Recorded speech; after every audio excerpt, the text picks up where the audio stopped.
जय हिंद दोस्तों। मैं अमित कुमार स्वागत करता हूं आपका अपना YouTube channel sunrise education point पर। कैसे हैं दोस्तों? उम्मीद करता हूं आप सब बहुत अच्छे होंगे।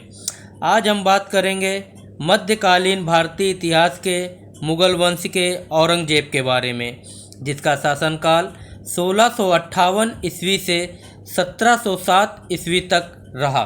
चलिए दोस्तों शुरू करते हैं। हमारा पहला पॉइंट है दारा शिकोह एवं औरंगजेब के बीच हुए उत्तराधिकार युद्ध।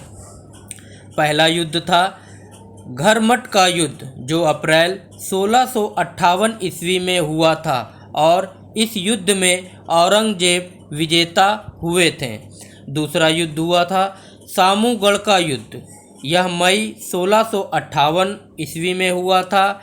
इस युद्ध में भी औरंगजेब विजयी हुए थे। तीसरा युद्ध हुआ था देवराई का युद्ध। यह मार्च 1659 ईस्वी में हुआ था और विजेता औरंगजेब हुए थे। अगला पॉइंट है देवराई युद्ध में दारा शिकोह के पराजय होने पर इस्लाम धर्म की अवहेलना करने के अपराध में औरंगजेब द्वारा 1659 में हत्या कर दी गई थी दारा शिकोह की। अगला पॉइंट है शाह बुलंद इकबाल के रूप में किसे जाना जाता है? आंसर है दारा शिकोह। दारा शिकोह को शाह बुलंद इकबाल के रूप में जाना जाता है। अगला पॉइंट है 1658 में औरंगजेब ने शाहजहां को बंदी बनाकर कहाँ रखा? आंसर है आगरा किले में।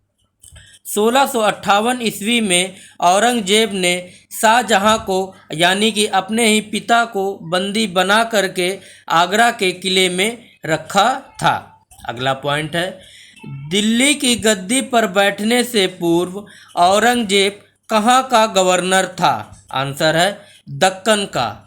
दिल्ली की गद्दी पर बैठने से पूर्व औरंगजेब दक्कन का गवर्नर था। अगला पॉइंट है औरंगजेब ने जनता के आर्थिक कष्टों के निवारण हेतु किस कर को समाप्त किया? आंसर है राहदारी और पानदारी। यह एक औरंगजेब के शासन काल में कर थे। राहदारी कर आंतरिक पारगमन शुल्क था और पानदारी कर व्यापारिक चुंगी थी। अगला पॉइंट है 1637 ईस्वी में फारस राज घराने की किस महिला से औरंगजेब का निकाह हुआ? आंसर है दिलरास बानो। औरंगजेब का निकाह दिलरास बानो के साथ 1637 ईस्वी में हुआ था। अगला पॉइंट है आगरा पर अधिकार करते हुए 1658 ईस्वी में औरंगजेब ने अपना राज्य अभिषेक किस उपाधि के साथ करवाया? आंसर है अबुल मुजफ्फर मुहद्दून मुजफ्फर औरंगजेब बहादुर आलमगीर। औरंगजेब ने 1658 ईस्वी में अपना राज्य अभिषेक अबुल मुजफ्फर मुहद्दीन मुजफ्फर औरंगजेब बहादुर आलमगीर के नाम से की उपाधि धारण कर गद्दी पर बैठा था। अगला पॉइंट है उत्तराधिकार युद्ध में सफल होने के बाद 1659 में औरंगजेब ने कहां पर पुनः अपना राज्य अभिषेक करवाया? आंसर है दिल्ली में। जब उत्तराधिकारी का युद्ध हुआ था, देवराई का युद्ध में सफल होने के बाद 1659 ईस्वी में औरंगजेब ने अपना राज्य अभिषेक दोबारा दिल्ली में करवाया था। अगला पॉइंट है औरंगजेब के गुरु थे? आंसर है मीर मुहम्मद हकीम। औरंगजेब के गुरु का नाम मीर मुहम्मद हकीम था। अगला पॉइंट है औरंगजेब किस पंथ को मानता था? आंसर है सुन्नी। औरंगजेब सुन्नी पंथ को मानता था।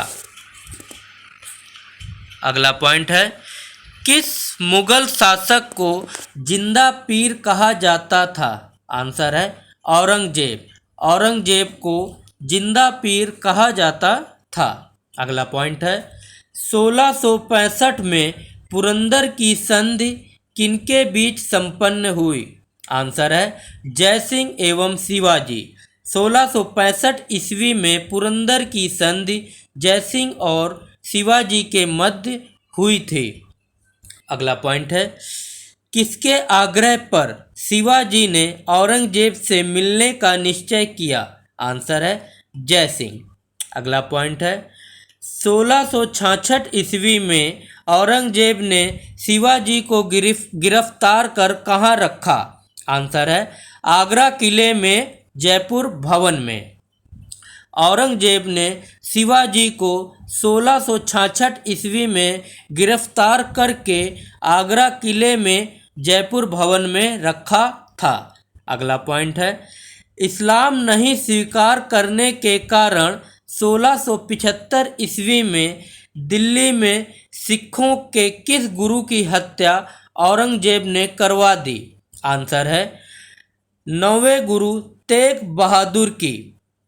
औरंगजेब ने 1675 ईस्वी में इस्लाम धर्म न स्वीकार करने के कारण सिखों के 9वें गुरु तेग बहादुर की हत्या करवाई थी। अगला पॉइंट है औरंगजेब ने पुनः जजिया कर को कब लागू किया? आंसर है 1679 ईस्वी में। औरंगजेब ने जजिया कर को 1679 ईस्वी में पुनः लागू किया था।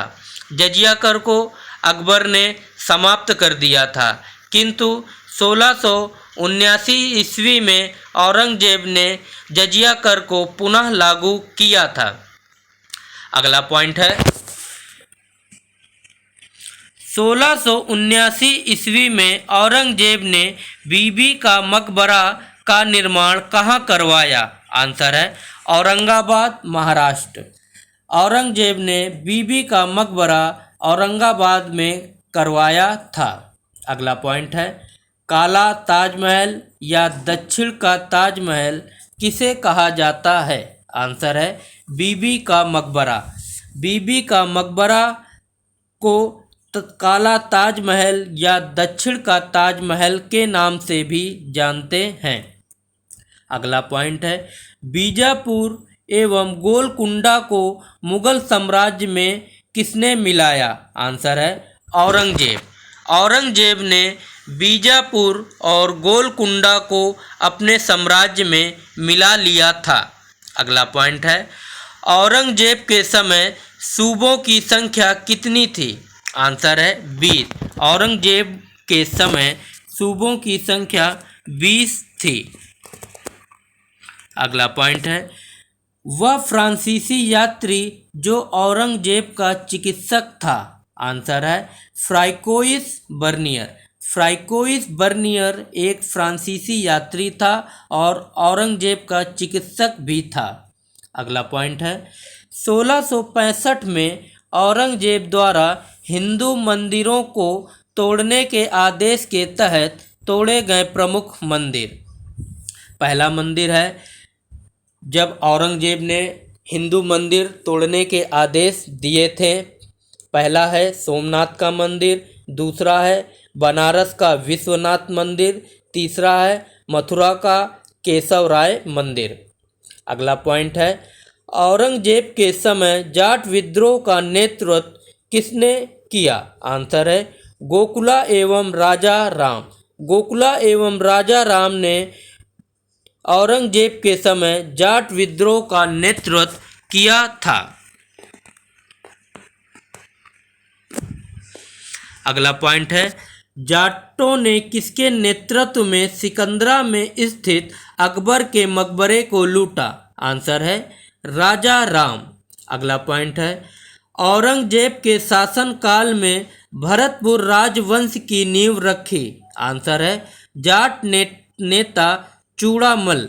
जाट नेता चूड़ामल ने औरंगजेब के शासनकाल में भरतपुर में राजवंश की नींव रखी थी।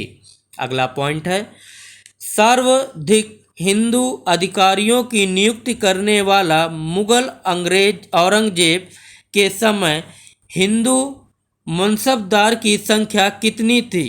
आंसर है लगभग 337। अगला पॉइंट है, औरंगजेब के पुत्र अकबर ने किसके बहकावे में आकर पिता के खिलाफ विद्रोह किया? आंसर है दुर्गादास। दुर्गादास के बहकावे में आकर अकबर ने अपने पिता औरंगजेब के खिलाफ विद्रोह किया था। अगला पॉइंट है, औरंगजेब के समय हुए किस विद्रोह ने शिवाजी के विद्रोह से प्रेरणा प्राप्त की? आंसर है ओरछा शासक चंपत राय के नेतृत्व में हुआ बुंदेला विद्रोह। अगला पॉइंट है, औरंगजेब के शासनकाल में अफगान राज्य की स्थापना हेतु किस धार्मिक संप्रदाय ने विद्रोह किया? आंसर है रोशनाई। अगला पॉइंट है, जाटों का अफलातून किसे कहा जाता है? आंसर है सूरजमल को। सूरजमल को जाटों का अफलातून कहा जाता है। अगला पॉइंट है, औरंगजेब के शासनकाल में प्रथम संगठित विद्रोह कौन था? आंसर है जाट विद्रोह। जाट विद्रोह औरंगजेब के शासनकाल में प्रथम संगठित विद्रोह था। अगला पॉइंट है, औरंगजेब के शासनकाल में हुआ एकमात्र धार्मिक एवं औरंगजेब के समय हुआ अंतिम विद्रोह कौन था? आंसर है 1675 ईस्वी का सिख विद्रोह। यह सिख विद्रोह औरंगजेब के शासनकाल का एक धार्मिक और औरंगजेब के समय का अंतिम विद्रोह था। अगला पॉइंट है, उलेमा वर्ग की सलाह के अनुसार औरंगजेब ने अपने शासन का आधार क्या बनाया? आंसर है कुरान। औरंगजेब ने अपने शासन का अधिकार कुरान बनाया था उलेमा वर्ग के सलाह के अनुसार।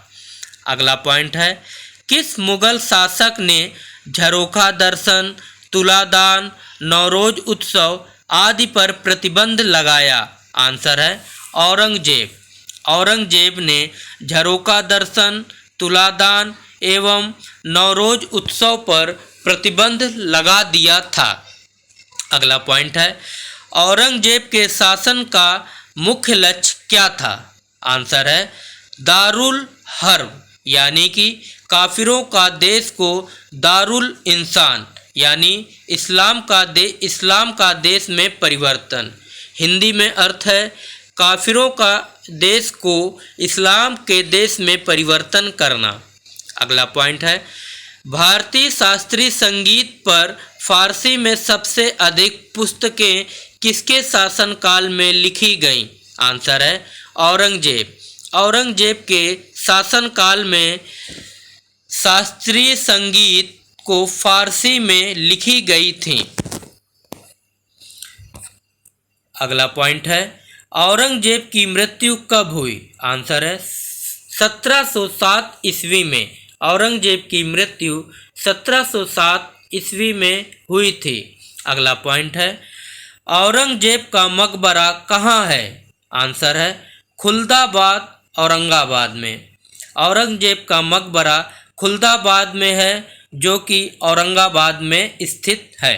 अगला पॉइंट है, औरंगजेब को किस सूफी संत के मकबरे के पास दफनाया गया? आंसर है सूफी शेख बुरहानुद्दीन के मकबरे के पास। औरंगजेब को सूफी संत के मकबरे के पास दफनाया गया था जिनका नाम है सूफी शेख बुरहानुद्दीन के मकबरे। थैंक यू दोस्तों, watching for my video. Thank you. अगर वीडियो अच्छी लगी हो तो प्लीज़ वीडियो को लाइक करें, चैनल को सब्सक्राइब करें और वीडियो को शेयर करें। Thank you. जय हिंद। मिलते हैं नेक्स्ट वीडियो पर।